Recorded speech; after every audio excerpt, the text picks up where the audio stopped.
Thank you. Senator Sims.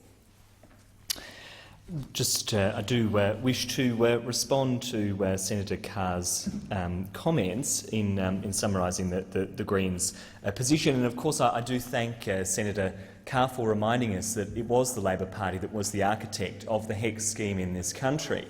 The Labor Party that moved away from free education in this country and saddled generations of students with debt.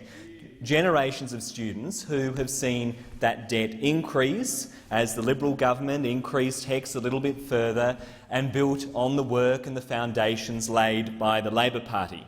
Indeed, Senator Carr's referred to it as one of the great achievements of the Hawke and Keating government. I'd be very interested to know the views of the National Union of Students and other student organisations who continue to advocate against the unfairness that is at the heart of the HECS system. Indeed, it was that moment when the Labor Party were in government and initiated HECS that destroyed the concept of free education in this country. And once you let the genie out of the bottle, there's no putting it back in again. And what we've seen is the Howard government come in with their agenda to increase HECS fees by 30% and build on the work of the Labor Party. And then, of course, the Abbott government pursuing their deregulation agenda, which sought to even further shift the cost burden onto students away from the public good. That's the work that the Labor Party began when they were in government, and it's the project that the Liberal National Party have continued. So I thank Senator Carr for reminding us of that contribution.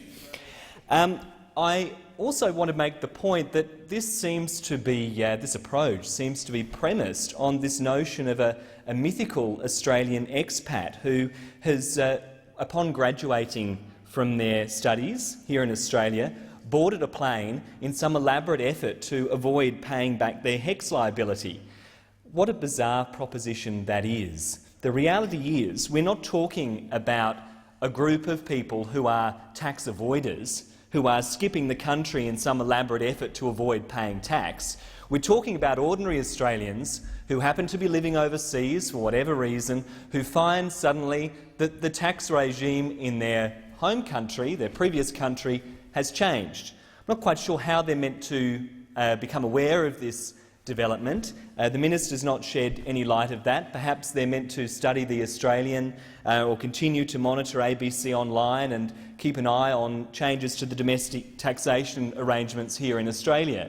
But it does seem a rather bizarre proposition to expect ordinary Australians who are living overseas to keep such a close eye on domestic politics here in Australia.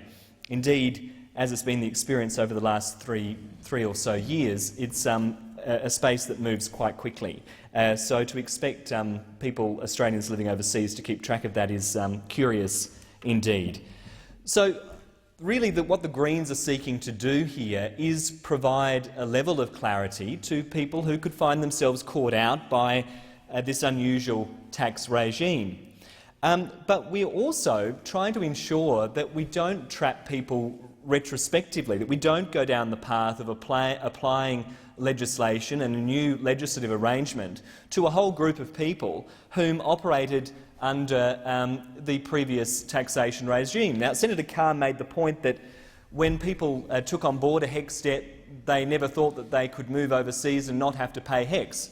Yes, they did. That was the reality of the HECS regime. That's been the reality of the approach that's been taken in this country since, as Senator Carr has pointed out, the Labor Party initiated the HECS scheme and undermined free education in this country. Since that point, it has been a feature of the system that if you happen to live and work overseas, you don't have to pay HECS.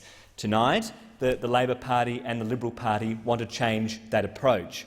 We've taken the very sensible position of saying that if you're going to do that, don't apply it retrospectively. Give people a little bit of notice. Let's not base our approach to taxation on this idea that there's some mythical student skipping the country, some mythical graduate skipping the country to try and create some tax haven over in the UK just so they can avoid paying HECS. You know, give us a break. So I encourage you to support the amendments that the Greens have put forward.